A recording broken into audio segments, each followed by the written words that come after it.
Pues gracias a Dios, como les dije, ya hoy estamos en la lección 22 y estamos en el pacto davídico. Hoy veremos las promesas, condiciones y sanciones del pacto. A manera de introducción, recordemos, ¿verdad? Con el pacto davídico estamos viendo ya con claridad que el propósito de Dios era establecer un reino, el reino físico, el reino étnico de los israelitas por medio de pactos. Por medio del pacto abrámico, Dios promete el reino. Por medio del pacto mosaico, Dios instituye todas las leyes por las cuales Dios va a gobernar ese reino. Y por medio del pacto davídico va a llegar el rey. El rey, vimos el domingo pasado que el rey tiene una tarea muy importante, que es la de edificar un templo.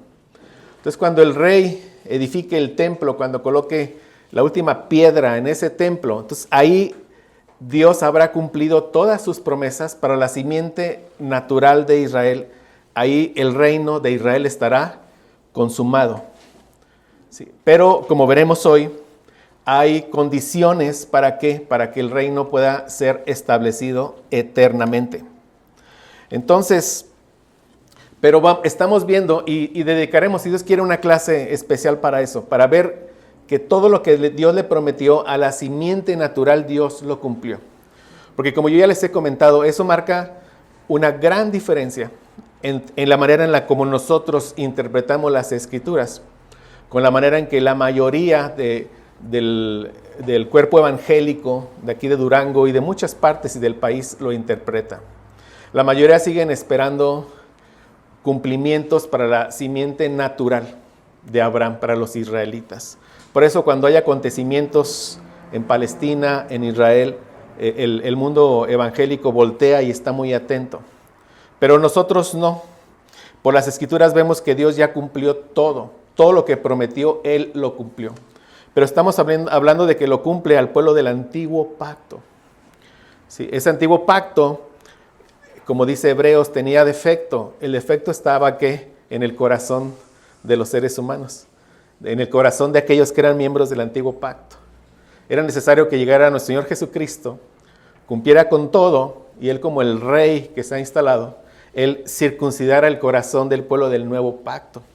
Entonces, para que ahora sí este pueblo pueda representar, no perfectamente, pero sí en santidad a Dios y pueda expandir el reino que ya fue establecido por el Señor Jesucristo. Entonces, esto es muy importante entenderlo. Además de que, como lo hemos hecho, ¿verdad? Al ir viendo, al ir caminando los pactos, al ir caminando la historia del Antiguo Testamento, vemos la gloria de Cristo, cómo ese plan redentor se va desarrollando, vemos la soberanía de Dios, vemos su sabiduría, vemos tantas cosas como lo hemos podido ver. Entonces vamos a hacer un resumen de la clase pasada. Vimos que Dios no revela su reino como una democracia, sino como una monarquía. Y yo agregaría aquí como una monarquía absoluta. ¿Qué es esto? O sea, el rey, simplemente el rey establece todo. El rey establece la ley, ¿verdad? El rey, el monarca establece a los que están bajo él, como vemos. O sea, Dios quita y pone reyes. Es una monarquía absoluta, pero es una monarquía que es una monarquía santa, una monarquía que es justa y una monarquía que es buena. El ejemplo de dejar al hombre, que el hombre elija a su propio rey, ya no lo dejó en el rey Saúl. ¿Y en qué terminó? En un fracaso. Recordemos, los israelitas querían un rey como el de todas las naciones, querían nuevas leyes y eso resulta en un fracaso. Y en el pacto davídico vemos cómo Dios se está revelando a él mismo como el rey. Él siempre ha sido soberano de su creación. Pero aquí vemos cómo se revela especialmente como rey. Vimos también que este es otro caso, en que la Escritura nos presenta un pacto sin que se mencione la palabra pacto. Recordemos eso. En el pacto de obras se dan todos los elementos de un pacto, pero no se menciona la palabra pacto. Sin embargo, más adelante, en Noé, sí se menciona claramente un pacto y se repiten mandatos que se dieron en Edén. Es decir, recordamos todo lo que vimos, no tenemos evidentemente dudas de que ahí hubo un pacto, pero este es otro caso donde presenta el pacto davídico, que es en 2 de Samuel 7, del 1 al 16, no vemos la palabra pacto, pero se menciona en muchas partes de la Escritura, como vimos el Salmo 89:3, que dice, hice pacto con mi escogido, juré a David mi siervo. O sea, recordemos, un pacto son promesas de Dios que han sido juradas. Entonces no hay duda, ninguna duda de que estamos aquí evidentemente ante otro pacto de Dios que hace en este caso con David. Vimos algo muy importante. A lo largo de la lectura de este texto vemos la palabra casa. Entonces es muy importante que entendamos en el hebreo a qué se refiere la palabra casa. Recordemos, ¿verdad? En términos de habitación se puede referir a una casa, a un palacio o a un templo. En este caso se refiere a un templo. Es un uso que vemos aquí en este pasaje. En términos de familia, se puede referir a una línea familiar o una dinastía. En este caso se refiere a una dinastía de reyes y también lo estamos viendo aquí en el pacto. Y tercero, la casa también se puede referir a un reino. O sea, cuando vemos la casa de Israel, entendemos que se refiere al reino de Israel. Es otro uso de la palabra casa. Hay que entender estos tres usos dentro del pacto para entender la gloria de lo que Dios está presentando aquí. Entonces vamos a dar lectura nuevamente a 2 Samuel 7, 1, 16, donde se nos presenta el pacto. Dice la palabra de Dios, aconteció que cuando ya el rey habitaba en su casa, aquí se refiere a su casa tal cual, su habitación, después que Jehová le había dado reposo de todos sus enemigos en derredor. Como dije la semana pasada, ¿verdad? Ya pasó todo o sea, con Saúl, viene el rey David, vienen toda una serie de guerras y como estamos leyendo aquí, en este momento, Dios ya le dio reposo de sus enemigos. Y el rey David tiene el deseo de construir una casa para Dios, como dice el versículo 2. Dijo el rey David al profeta Natán, mas ahora yo habito en casa de cedro. O sea, una casa lujosa. Y el arca de Dios está entre cortinas, ¿verdad? Recordemos el tabernáculo, que montaban y desmontaban a lo largo de su éxodo por el desierto. O sea, le está diciendo David que él tiene el deseo de construir una casa para Dios. Y el profeta Natán dijo al rey, anda, haz todo lo que está en tu corazón, porque Jehová está contigo. Dice el versículo 4, aconteció aquella noche que vino palabra de Jehová a Natán diciendo, ve y di a mi siervo David, así ha dicho Jehová, tú me has de edificar casa en que yo more. O sea, le está diciendo, no, o sea, tú no me vas a edificar a mí una casa. Y le dice, ciertamente no he habitado en casas desde el día en que saqué a los hijos de Israel de Egipto hasta hoy, sino que he andado en tienda y en tabernáculo, y en todo cuanto he andado con todos los hijos de Israel, he hablado yo palabra a alguna de las tribus de Israel, a quien haya mandado apacentar a mi pueblo de Israel, diciendo, ¿por qué no me habéis edificado casa de cedro? Dice el versículo 8, ahora pues dirás así a mi siervo David, así ha dicho Jehová de los ejércitos, yo te tomé del redil de detrás de las ovejas, para que fueses príncipe sobre mi pueblo, sobre Israel. He estado contigo en todo cuanto has andado, y delante de ti he destruido a todos tus enemigos. Te he dado nombre grande, como el nombre de los grandes que hay en la tierra. Además, yo fijaré a mi pueblo Israel y lo plantaré, para que habite en su lugar y nunca más sea removido, ni los inicuos le aflijan más como al principio.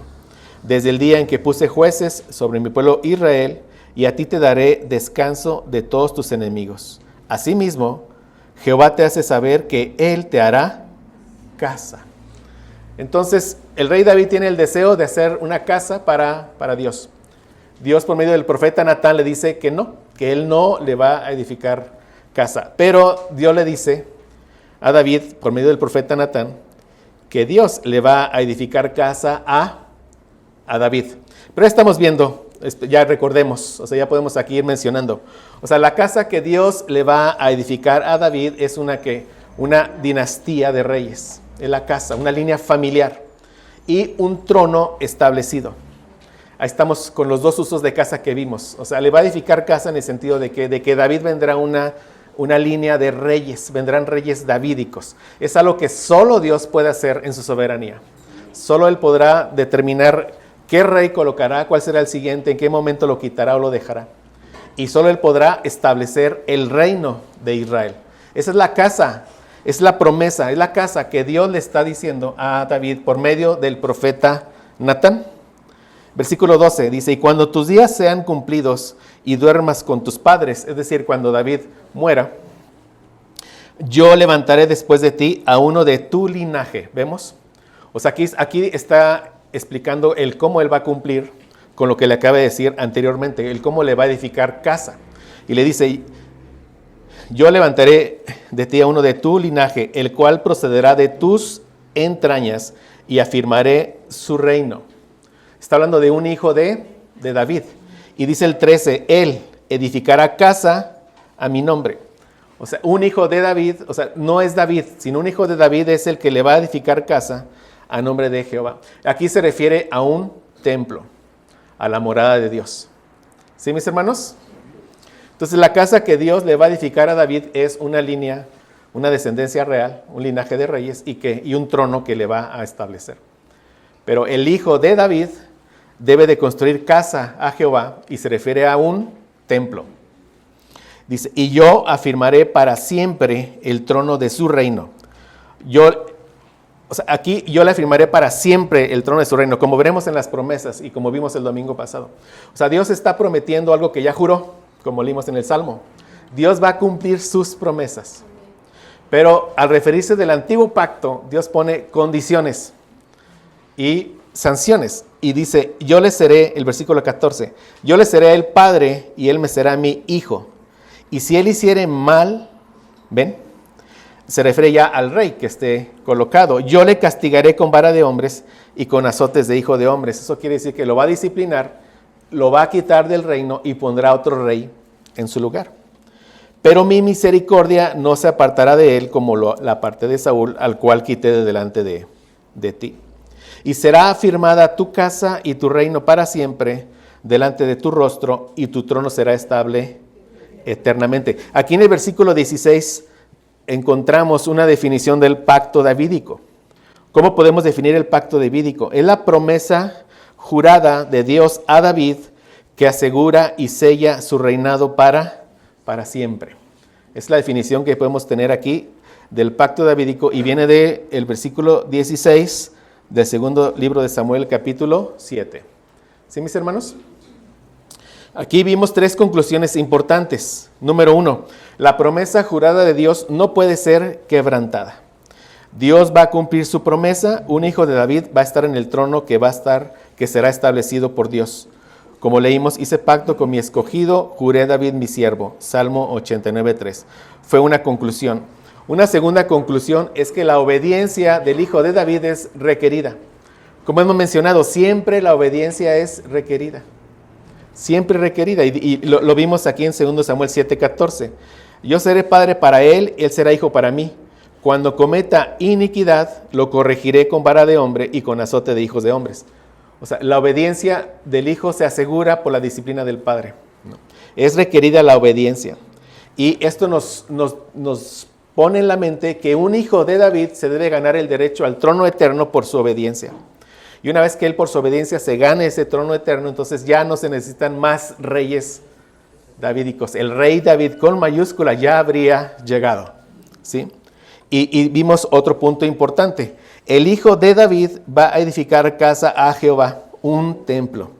Cuando dice 2 Samuel 7:13, él edificará casa a mi nombre y yo estableceré el trono de su reino para siempre. Vimos, entre otras cosas, que todo el antiguo pacto tiene un doble cumplimiento.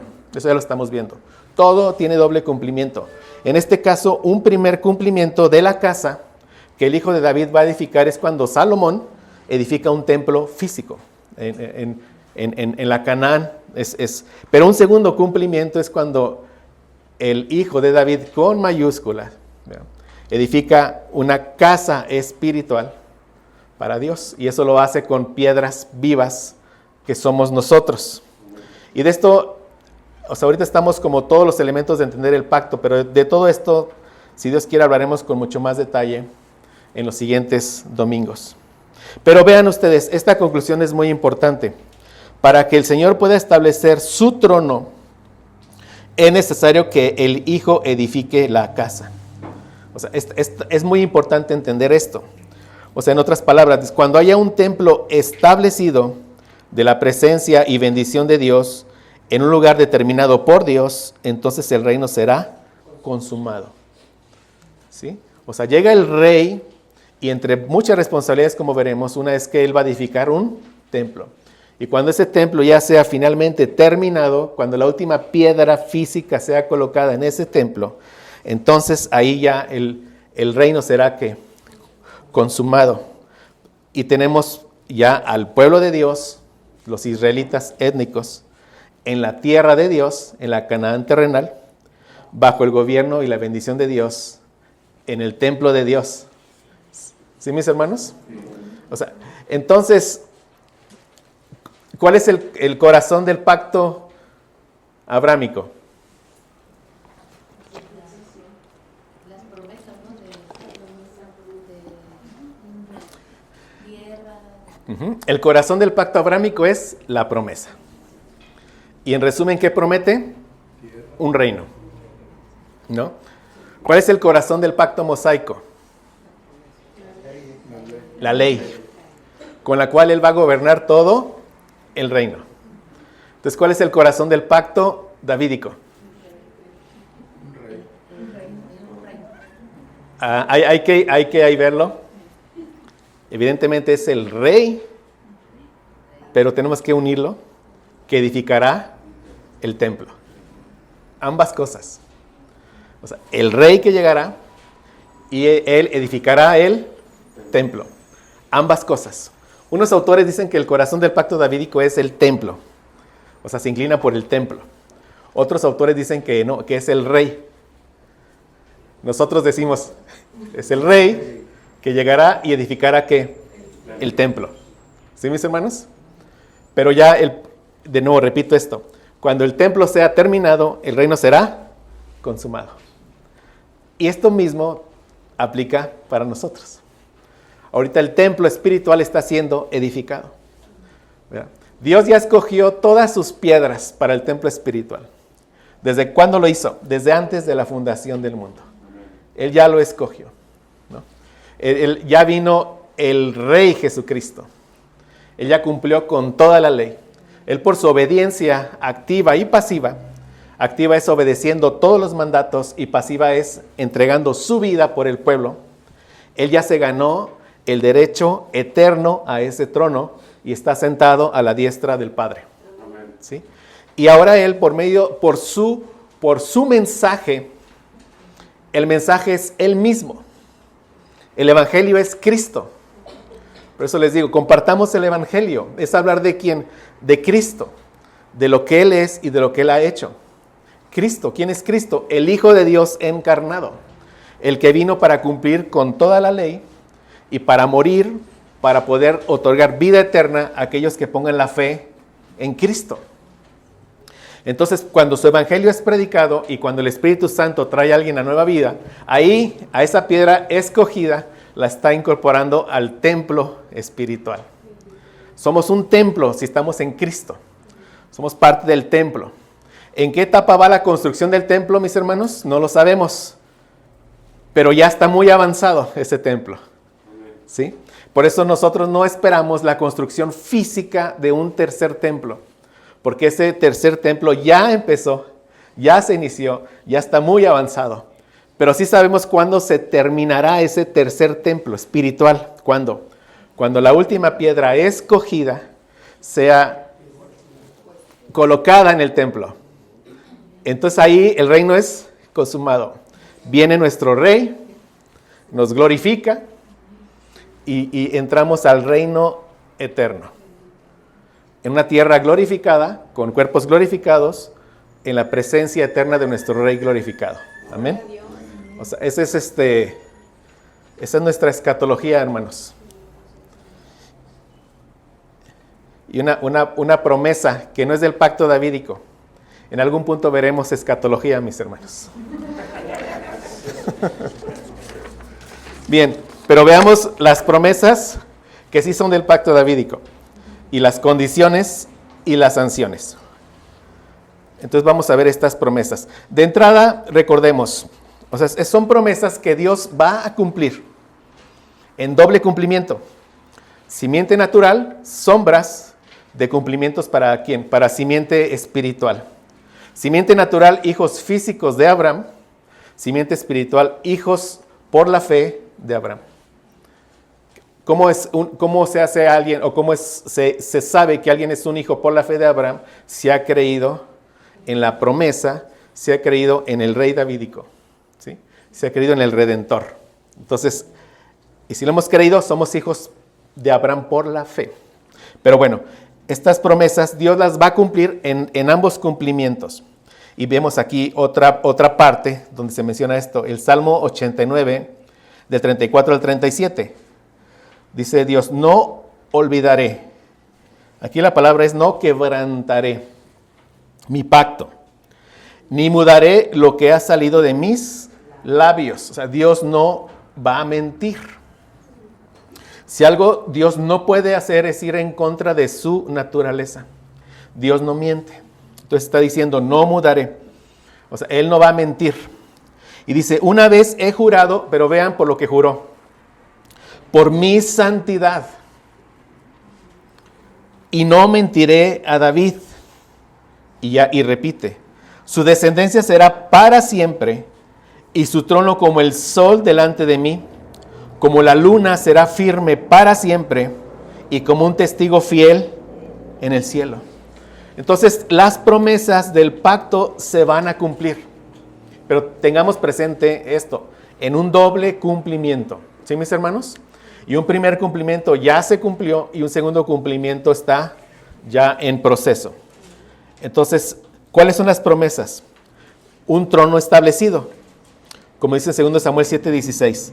Será firmada tu casa y tu reino para siempre delante de tu rostro, y tu trono será estable eternamente. O sea, aquí en este verso, obviamente Dios declara que el reino y el trono de David será establecido y asegurado.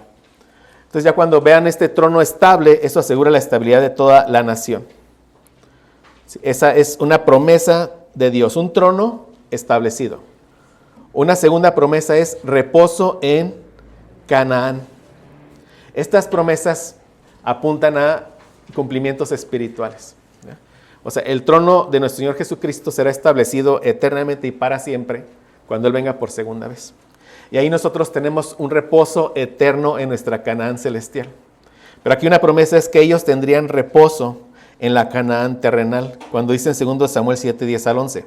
Además, yo fijaré a mi pueblo Israel y lo plantaré para que habite en su lugar y nunca más sea removido, ni los inicuos le aflijan más como al principio. Desde el día en que puse jueces sobre mi pueblo Israel, y a ti te dará descanso de todos tus enemigos. Y repite lo que vimos, asimismo Jehová te hace saber que Él te hará casa.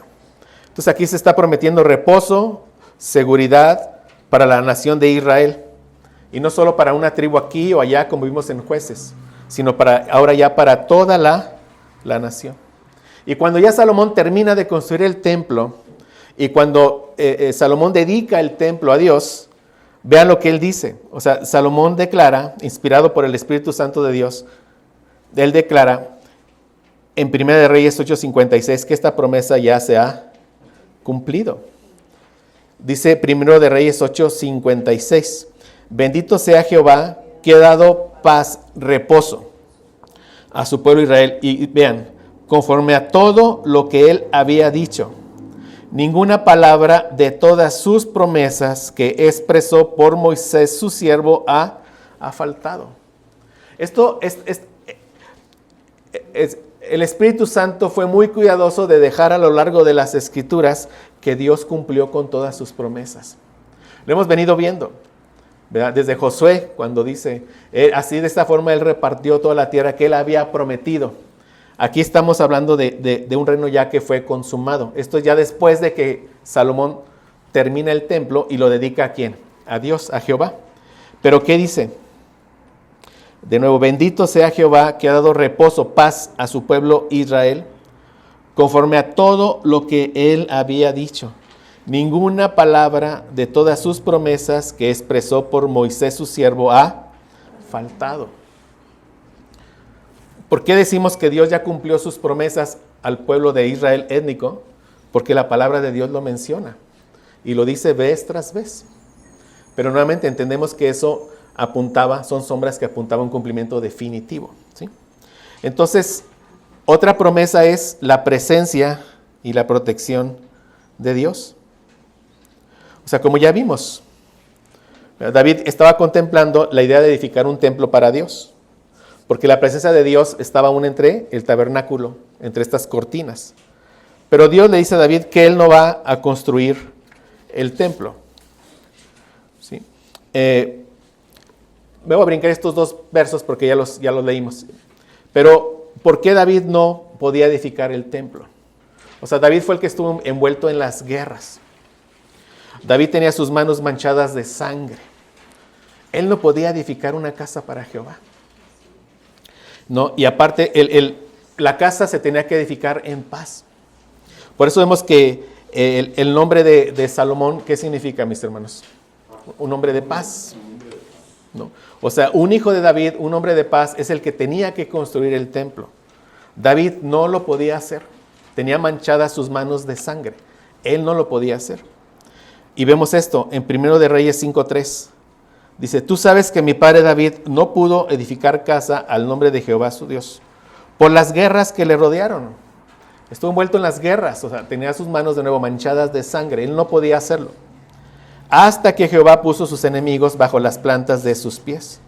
Un heredero de David, que es Salomón, cuyo nombre significa hombre de paz, él es el que construye el templo. ¿Sí?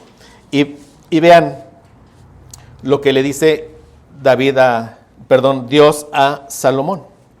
En 1 de Reyes 6, 12 al 13.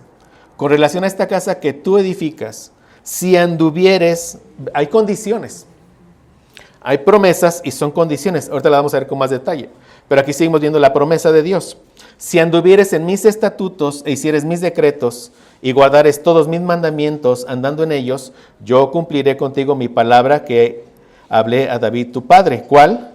Habitaré en ella. O sea, ¿en dónde? En la casa, en el templo, en medio de los hijos de Israel, y no dejaré a mi pueblo Israel. O sea, Dios había prometido habitar entre los hijos de Israel a través del templo. Entonces aquí ya Israel ya está ya está en su tierra. Un pueblo ya multiplicado.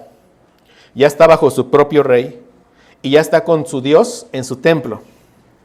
O sea, ya bajo Salomón, como le hemos dicho, y les repito, de esto hablaremos todavía como con más detalle en su momento, pero bajo Salomón, todas las promesas y bendiciones que Dios le entrega a Abraham, ¿sí?, a Moisés y a David, alcanzan su punto más alto. Todo fue cumplido en un primer nivel para esta descendencia natural. De nuevo, 1 de Reyes 8:20 dice, y Jehová ha cumplido su palabra que había dicho. ¿Por qué?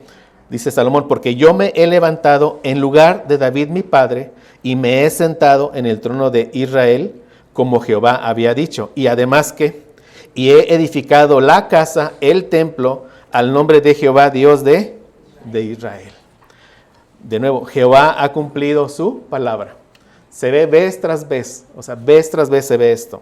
Entonces, ¿cuáles son las promesas?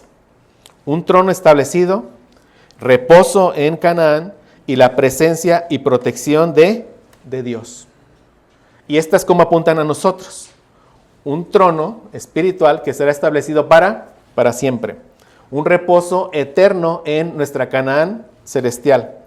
Y ahí viviremos siempre bajo la presencia y protección de nuestro Dios. Amén.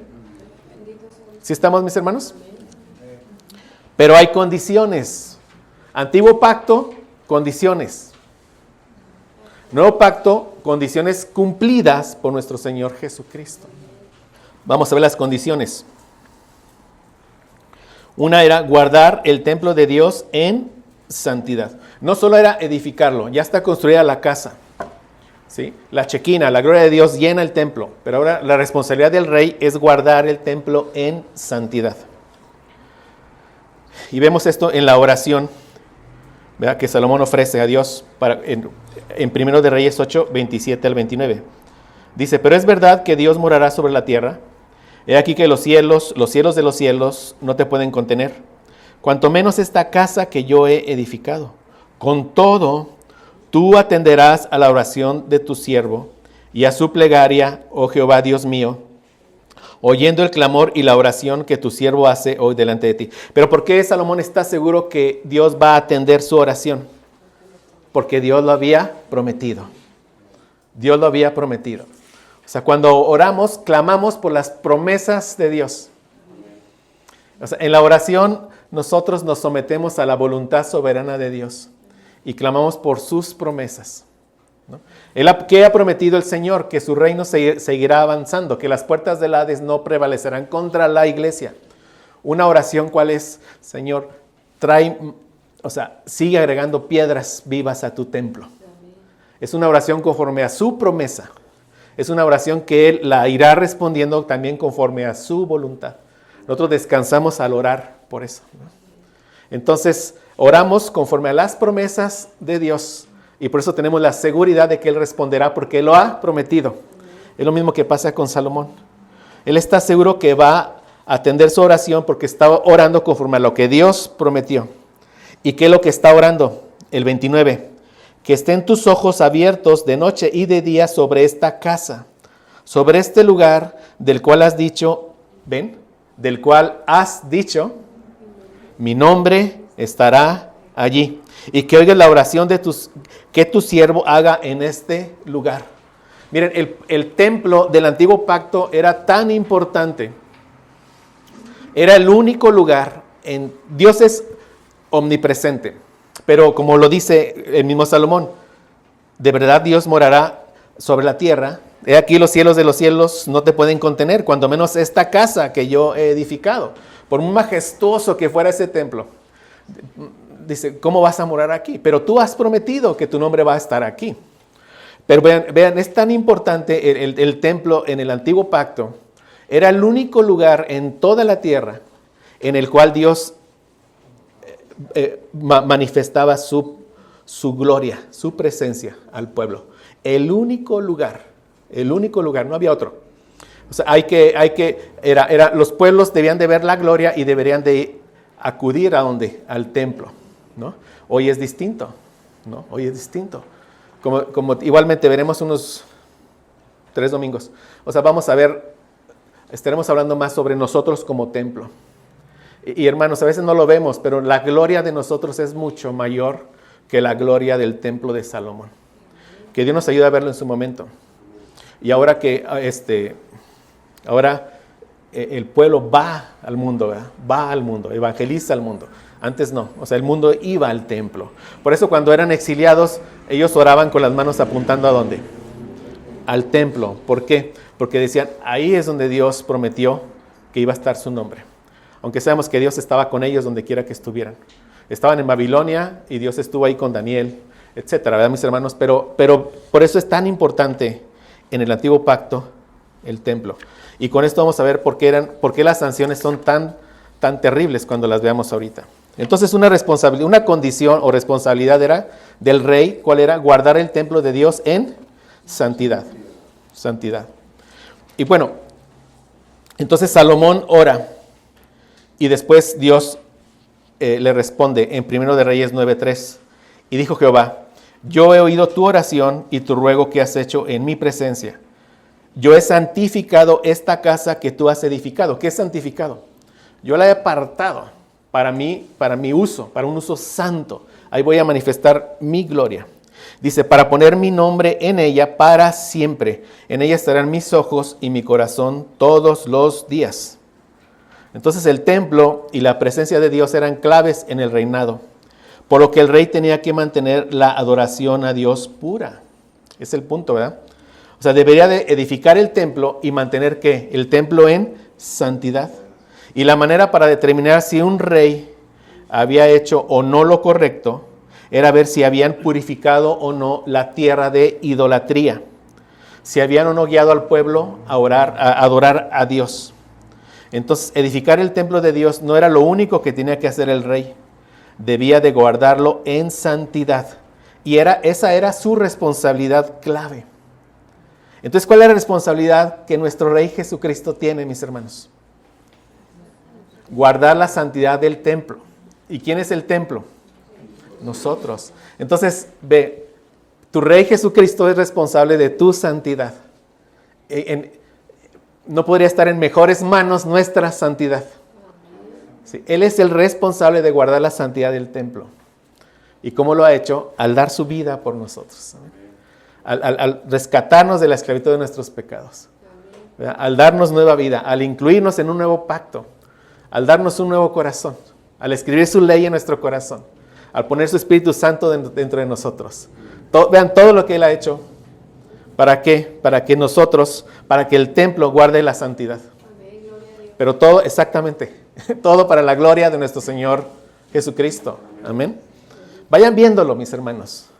Como vamos a ver en el mensaje de la siguiente hora, si Dios quiere.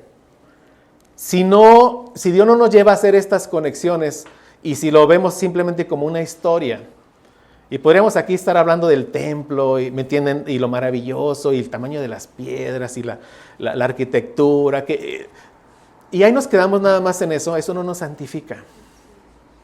O sea, la historia con H minúscula no nos santifica. Si nos quedamos solo con eso, pero cuando por la gracia del Señor la conectamos con la historia con H mayúscula, que esto es con qué, con la historia de redención, es cuando el Espíritu Santo nos santifica. ¿Por qué? Porque vemos la gloria de Cristo en las Escrituras. Y somos transformados de gloria en gloria cuando nos encontramos con el Señor Jesucristo en las Escrituras. Entonces, siempre que ustedes vayan al Antiguo Testamento, ya con el conocimiento que por gracia pueden tener, traten de, como decía el predicador Charles Spurgeon, traten de hacer surcos en la Biblia para llegar a su Señor Jesucristo. No se queden solo con una historia. Hay unas muy complicadas. Y dirán, bueno, esta, Señor, ya me enseñarás.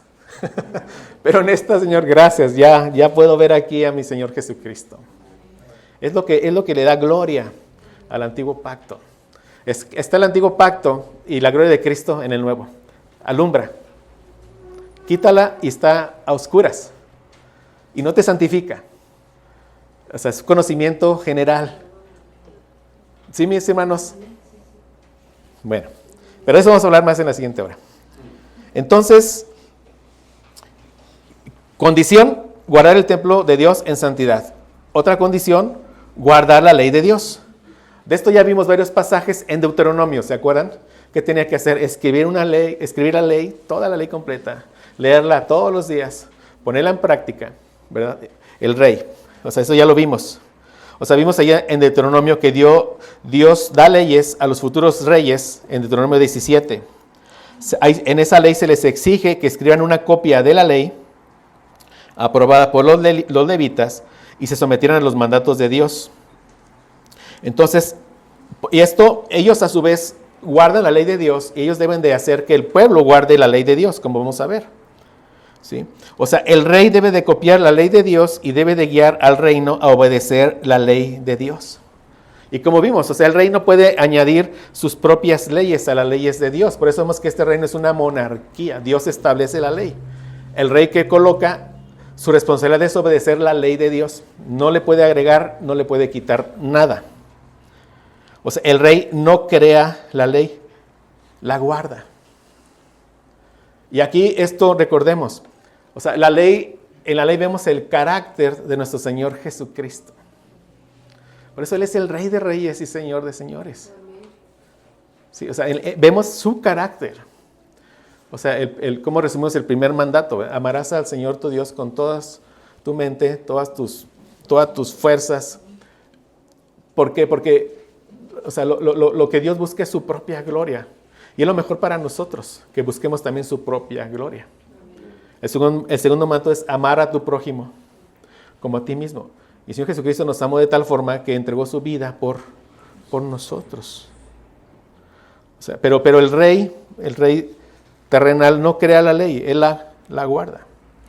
Pero llegó el rey, de cuyo carácter se emana la ley. De nuevo, el Rey de Reyes y Señor de Señores. Y el rey debe representar al pueblo de Dios. Aquí en el pacto davídico, o sea, David se convierte en la cabeza federal. Y solo su descendencia de David, su línea davídica, tiene derecho legítimo al pacto. ¿Sí? O sea, el rey davídico, como ya dije también el domingo pasado, ahora él es la cabeza federal de todo el antiguo pacto. Generalmente se menciona más el pacto mosaico porque es como el que le da toda la forma, el pacto mosaico. Pero ¿dónde empieza? En la circuncisión con las condiciones. ¿Y dónde termina? También aquí con las condiciones impuestas al rey. Todo el antiguo pacto. Entonces, en la Biblia encontramos 3 reinos y encontramos 3 cabezas federales. El reino de la creación y la cabeza federal es Adán.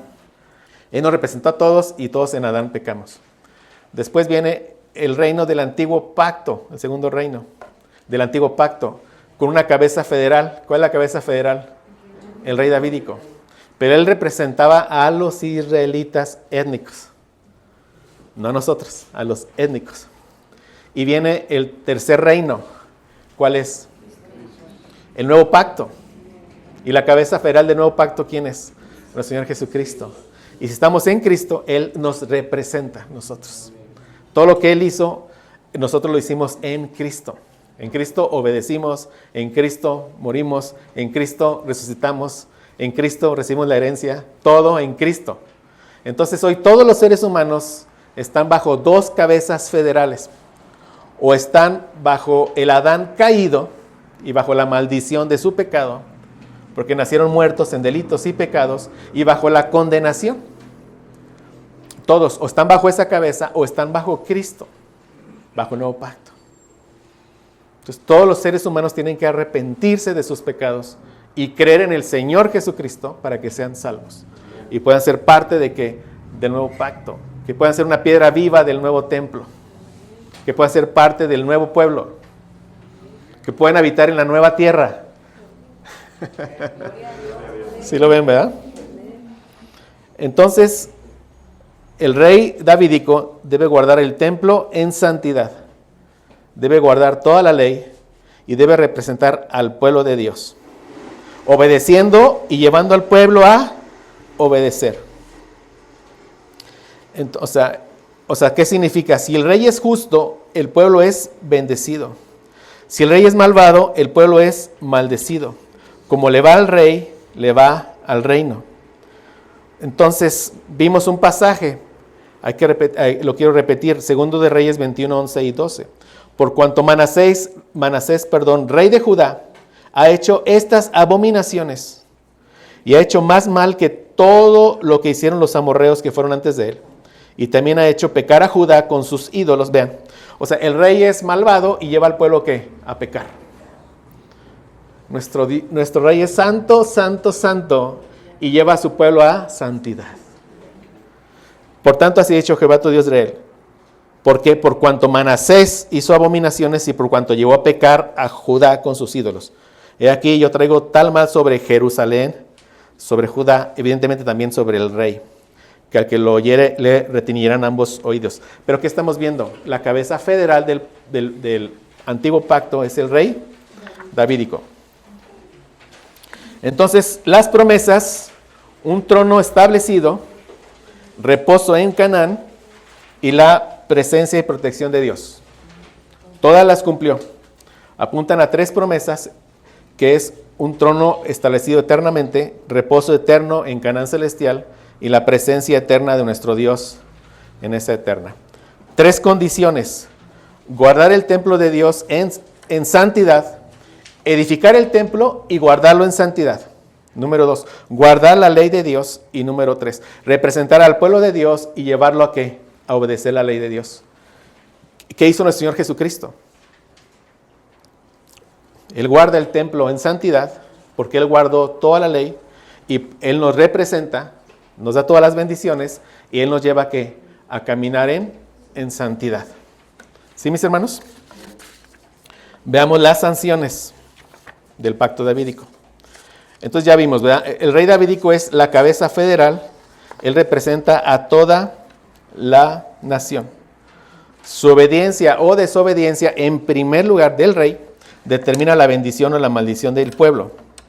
¿Y cuáles son las sanciones? Son 3, mis hermanos, también. el juicio de Dios mismo. Cuando dice Salmo 132, 11 al 12, en verdad juró Jehová a David, y no se retratará de ello. De tu descendencia pondré sobre tu trono, si tus hijos guardaren mi pacto. Vemos la condición. Y mi testimonio que yo les enseñaré, sus hijos también se sentarán sobre tu trono para siempre. Entonces, si los hijos de David guardan el pacto, van a ocupar el trono. Pero si no, van a ser ¿qué? Disciplinados, o sea, van a ser ¿qué? Quitados del trono. Pero por causa de la promesa que va a hacer Dios, va a colocar a otro rey davídico. Así lo va a ir haciendo. Entonces, una sanción es con el rey en turno que lo quita. Pero ya si la desobediencia de estos reyes davídicos es obstinada, como vamos a ver que llegó a ese punto, viene la siguiente sanción, que es expulsar de la tierra de Canaán a todo el pueblo. O sea, dice aquí, en el pacto davídico, las maldiciones que amenazan en el pacto mosaico, ahora son dirigidas a la nación por medio del rey. La disciplina y el castigo es una completa desheredación de las bendiciones prometidas. Es quitarles la herencia. Se las otorgó, él cumplió, pero la obediencia es exigida. Desobedecen obstinadamente y les retira ¿qué? Esa herencia. Después de que se construye el templo y que Salomón es coronado, Dios le dijo lo siguiente a Salomón en 1 de Reyes 9, desde el 4 hasta en adelante, dice, y si tú anduvieres, pero ya esto es después de que el templo se construye y después de que Salomón es coronado como rey.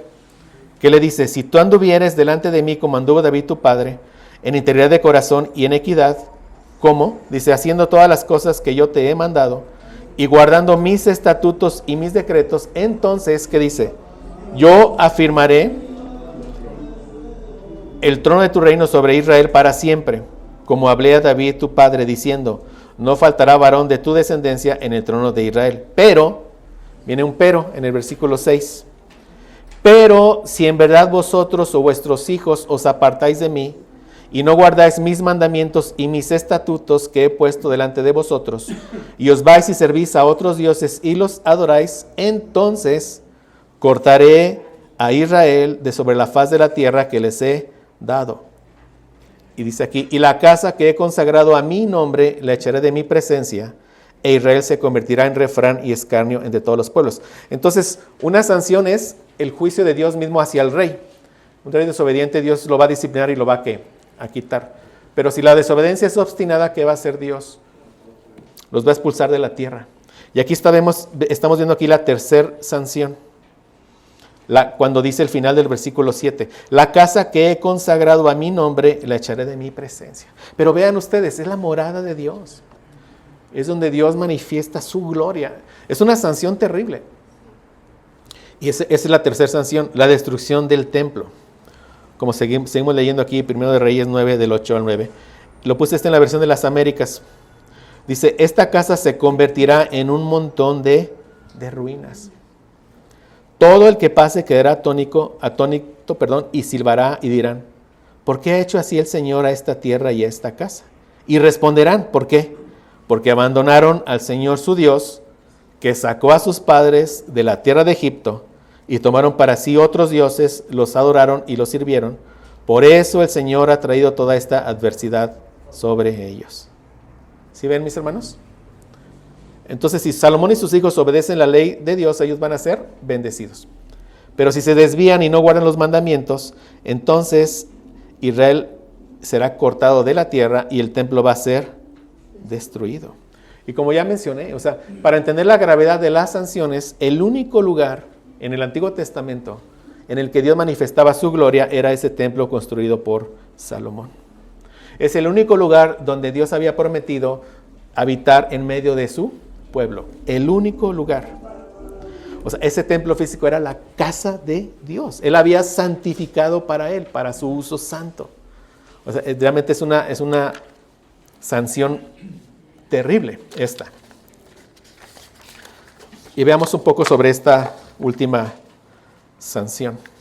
Pero bueno, entonces, antes de eso, 3 promesas, mis hermanos. ¿Cuáles? 3 promesas. Lean sus hojas, pero a ver, díganlo en voz alta para que salga en el audio del video. 3 promesas. Un trono establecido, promesas. ¿Qué el otro? Reposo en Canaán. ¿Cuál otro? La presencia y protección de Dios. 3 promesas. 3 condiciones. ¿Cuáles? Sí. Edificar el templo y guardarlo en santidad. ¿Cuál otra? El rey debe guardar la ley de Dios y debe llevar al pueblo a guardarla. Y 3, ser la cabeza federal del pueblo. 3 sanciones. ¿Cuáles? ¿Sanciones? El juicio de Dios. El juicio de Dios sobre el rey. ¿Sí? Lo disciplina y lo retira y pone otro en su lugar. Número 2, expulsión de la tierra de Canaán. Quitarles la herencia. Y número 3, la destrucción de la casa de Dios. ¿Sí, mis hermanos? Muy bien. Entonces, mis hermanos, cuando el pueblo de Dios, veía el templo en toda su gloria, eso le daba la seguridad de que Dios estaba con ellos. ¿Sí lo ven, mis hermanos? O sea, Dios estaba con ellos. O sea, la vida del pueblo, la esperanza del pueblo, la seguridad del pueblo se centraba en este edificio. ¿Por qué? Porque Dios moraba y manifestaba ahí su gloria. Entonces, si Dios retira su gloria, este templo, si Dios retira su gloria, ya no tiene razón de ser para el templo. O si Dios exilia a los israelitas, tampoco ya no hay razón de ser para el templo. ¿Sí están? Entonces, ¿qué va a pasar? O sea, la casa de Dios va a ser destruida. Y el pueblo ya no tiene la protección de Dios. Queda a merced de sus enemigos. Y por eso eran exiliados. O sea, de nuevo, esta sanción es grave. ¿Y qué pasó? Aunque esto, repito, lo vamos a ver con detalle, pero no quise dejar de verlo el día de hoy.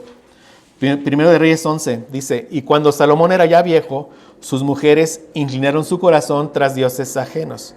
Dice el versículo 6, Primero de Reyes 11:6, e hizo Salomón lo malo ante los ojos de Jehová. Después de Salomón viene una dinastía de reyes y todos ellos, siendo hijos de David, estaban bajo el mismo pacto, obligados a cumplir con toda la ley. Pero con muy pocas excepciones, mis hermanos, todos estos reyes hicieron lo malo ante los ojos de Jehová. Y llega un juicio de Dios. Babilonia conquista Jerusalén en el 586 antes de Cristo. Son exiliados y el primer templo es destruido. Eso quedó registrado en Esdras 5:12, cuando dice, pero como nuestros padres provocaron a ira al Dios del cielo, Él los entregó en mano de Nabucodonosor. Dios soberano, ¿verdad, mis hermanos? Él los entregó en mano de Nabucodonosor, rey de Babilonia, el caldeo, quien destruyó este templo y deportó al pueblo a Babilonia. Después los judíos regresan de su cautividad bajo el rey persa Ciro. También, como veremos, el templo es reconstruido bajo el mando de Zorobabel y después es embellecido por Herodes el Grande. Ese es el templo que estaba en pie cuando llegó nuestro Señor Jesucristo. Pero Jesús pronunció la destrucción venidera del segundo templo y se cumplió una generación después. Mateo 24, del 1 al 2. Cuando salió Jesús del templo, a veces, miren, la gloria de Dios salió del templo. Jesús salió del templo. Jesús es Dios. La gloria de Dios salió del templo y se iba. Se le acercaron sus discípulos para mostrarle los edificios del templo. O sea que le estaban diciendo, wow, ve esto, ¿verdad? Todo majestuoso. Pero la gloria de Dios había salido del templo, Jesús mismo. Mas respondiendo él les dijo, ¿ves todo esto? En verdad os digo, no quedará aquí piedra sobre piedra que no sea derribada. ¿Por qué? Porque era una sanción. ¿Y por qué? Porque el mismo pueblo había rechazado al evangelio, a Cristo mismo. O sea, Israel no quiso hacer caso del evangelio. Entonces ellos debían de ser ya cortados como pueblo étnico definitivamente de la tierra, mis hermanos. ¿Sí? Definitivamente. O sea, ya la gloria del Señor había salido del segundo templo, nuestro Señor Jesucristo, tal como había salido del primer templo. Entonces esta fue la máxima apostasía del pueblo étnico de Dios. Rechazar al Mesías, al ungido de Dios. Y después este lugar que era santo, sagrado, fue entregado a las naciones. y se destruye en el año 70 después de Cristo. Ahí terminó ya. Ahí termina el pueblo del antiguo pacto. Ahí había sido exiliado, ahí había terminado, ahí su pueblo fue destruido. Pero un nuevo templo ya estaba en construcción. El tercer templo. Con materiales que no pueden ser destruidos. Con piedras eternas. Un nuevo templo del cual la gloria de Dios nunca se va a retirar. ¿Sí, mis hermanos? Entonces, conclusión, hasta aquí. En este punto podemos resumir lo siguiente. El pacto mosaico le da el significado a la circuncisión del pacto abrámico. Y en la medida que el rey davídico cumple el pacto mosaico, el reino disfruta las bendiciones del pacto abrámico. En la medida en que el rey davídico no cumple el pacto mosaico, el reino sufre las maldiciones de los tres pactos.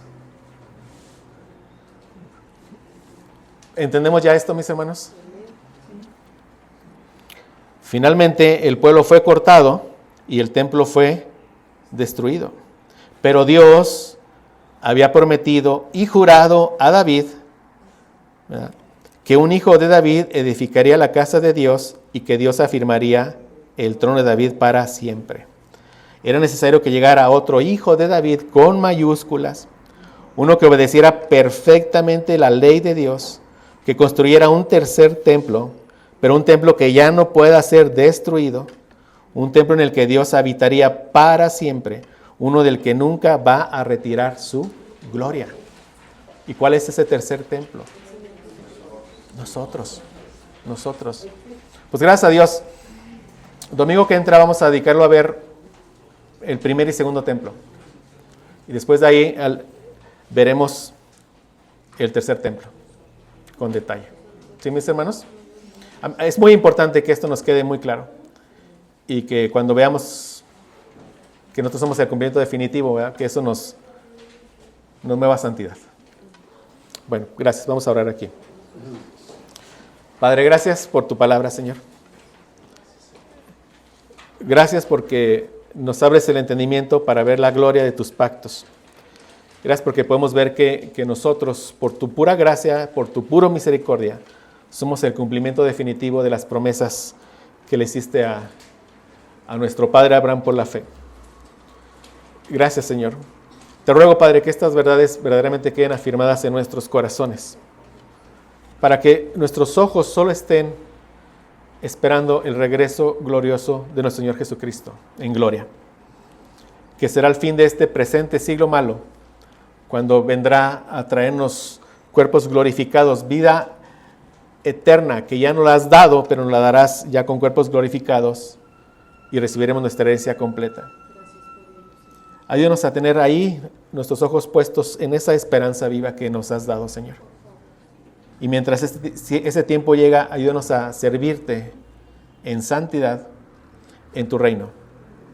Que tu palabra siga siendo predicada a otros. Ayúdanos a ser tus instrumentos para que estas piedras vivas sigan llegando a tu templo espiritual. Gracias, Padre, porque tenemos la seguridad, porque tú lo has prometido y lo has jurado, de que este templo que estás edificando espiritual lo terminarás por completo. Y entonces vendrás para establecer tu trono eternamente y para siempre. Gracias, Señor, por todas las bendiciones que recibimos en el nuevo pacto. En nombre de Cristo. Amén.